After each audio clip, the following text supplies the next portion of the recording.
Hey guys, Kyle, the Death Knight of Anime here, bringing you my pretty much review of Fire Force episode 12.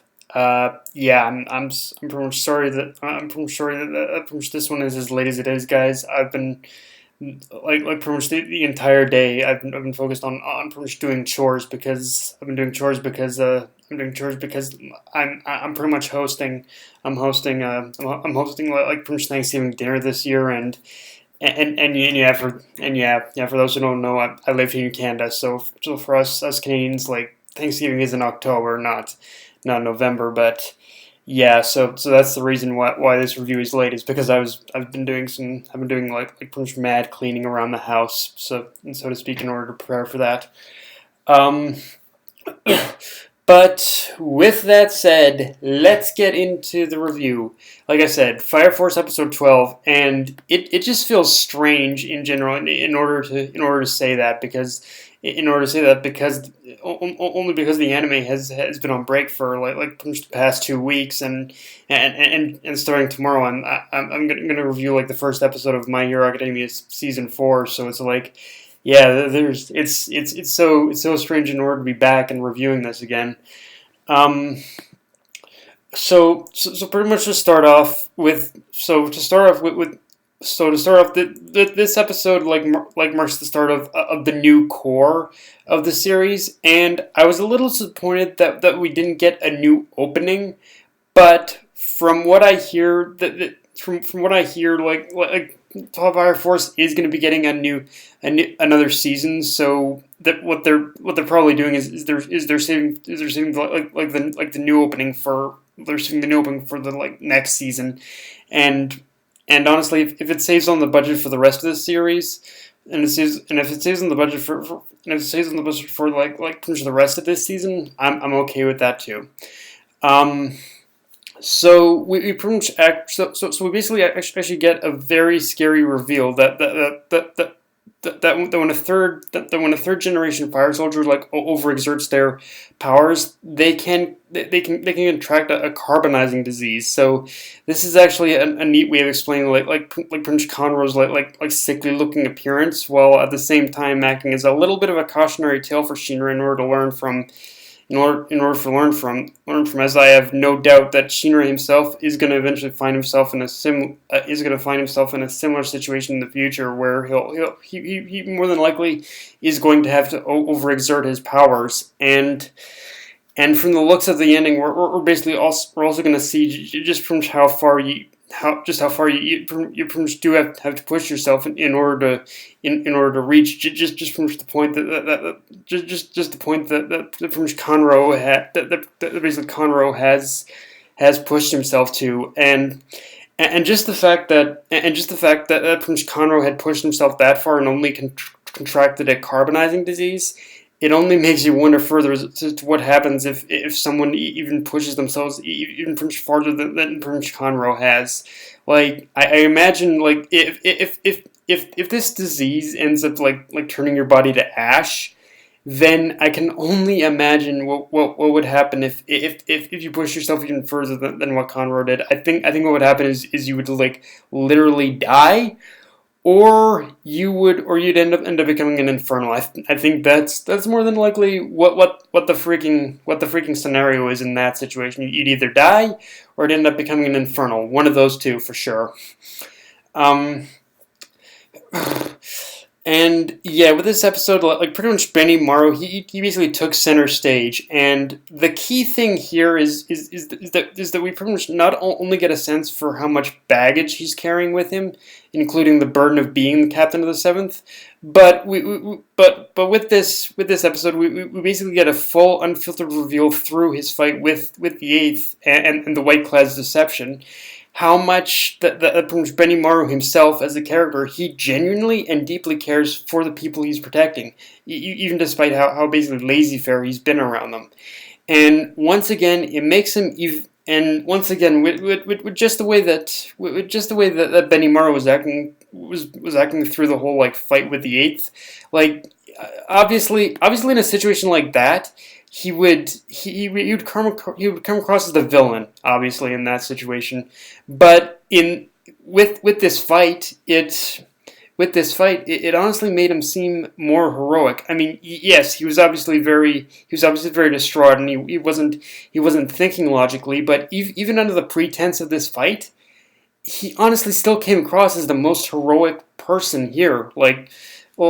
And obviously the Eighth was just trying to talk him down and try to talk to him, but again, he was just so distraught at the possibility of someone turning of someone like pretty much turning everyone he cared about into infernals that he felt he had no choice really, and and again that just shows just from how much of a hero that Benimaru truly is. Of course, I also have to give Obi his props as well because I feel this was the episode that pretty much proved why Obi is the captain of Company 8. He pretty much he pretty much may be an average human compared to his subordinates, but what he lacks in in firepower he makes up for with being he makes up for in terms of being the leader with having this natural sense for combat that allows him to go up against even the best firepowered individual. Plus, a lot of charisma more than likely helps him too, and this and also I think this fight weirdly kind of this fight it kind of weirdly gave a lot of legitimacy to a lot of legitimacy to those goofy training scenes with him. Like it actually gave those goofy training scenes we saw, which were obviously just which we obviously thought were just for comedy, but it actually gives those goofy random scenes of him training actual like perspective and legitimacy, in that yeah, this is like Obi, he pretty much does this for a reason. He does it because him training day in and day out. It's the only way. It's the only way he can pretty much remain strong enough. He can remain strong enough in order to go toe to toe with pretty much the strongest of people who have these like insane fire powers. And yeah, I just love it. Now, one curious thing that pretty much actually happened in this. One curious thing that actually stuck out to me in this episode, weirdly enough, is basically that pretty much scene where basically those White-Clads are meeting, and the guy who was asking who's asking about the orders from the orders from the orders from the Evangelist. He in the here in the anime, his entire face was revealed, whereas in the manga they pretty much kept it in shadow, and it's one of those changes that isn't necessarily a bad one because it's a character we're getting first introduced to, which is the reverse of previous arcs, where the reveal like this where a reveal like this, in this case, it's good because again, it's just a character we're getting introduced to. But in other cases, it can be a little problematic if you're looking to build up like a pretty much reveal for like for pretty much the sake of a mystery or suspense. Like if you're building up a reveal for that, then it doesn't do much good in order to do the reveal early. Like again, what happened with the whole Company 1 arc, but. If in this case it works because again we're gradually getting introduced to these like new characters and the new members of the White-Clad. We're getting to know them all, so we're getting introduced to them all, and we're going to get to know them. So yeah, in that sense, this is one of those real that is pretty much done all right enough. Now, in terms of the adaptation of the material. That's interesting, and I don't know if it's just my perception of not having reviewed the series for 2 weeks straight, but between this episode and watching the trailer for the new core or new season, I don't know which it is. It does feel like just on a strict technical level, there was an improvement made even in the tiniest of details. And while I definitely am going to reserve like passing total judgment until we get to like episode 14 or 15.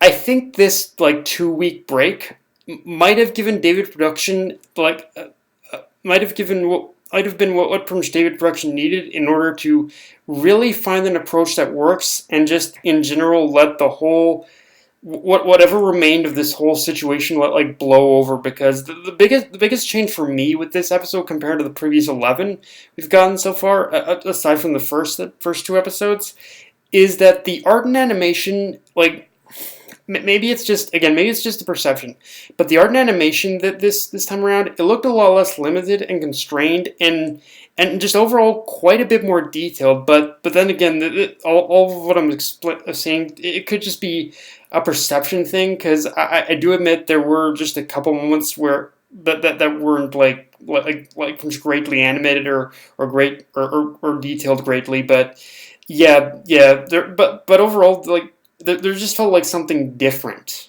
in terms of the art and animation this time around. I'm not sure if, again, not sure if it's just me or if you guys experience this too, but yeah, something just felt different this time around. It felt like there was a little more effort overall being put into this.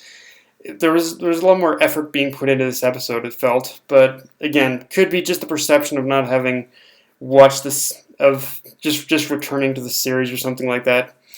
Um, Now, having said that, the pacing aspect of the adaptation was a little different, because in general it was essentially the same amount of pace of content being adapted. In fact, I think they may have even adapted a little more since then. But with this episode, it did feel like they were slowing things down in places. But like, it's weird, because we pretty much got through a lot of content in this episode, but there were aspects to it that pretty much still felt like the pacing was being slowed down a bit. I don't know. I don't think that's the actual case, but yeah, it did feel like that. Um, but yeah, guys, that's my review. If you enjoyed the video, like, comment, subscribe. Follow me on Twitter, Facebook, and at least Crunchyroll. Death Knight of Anime, signing off. Later, guys.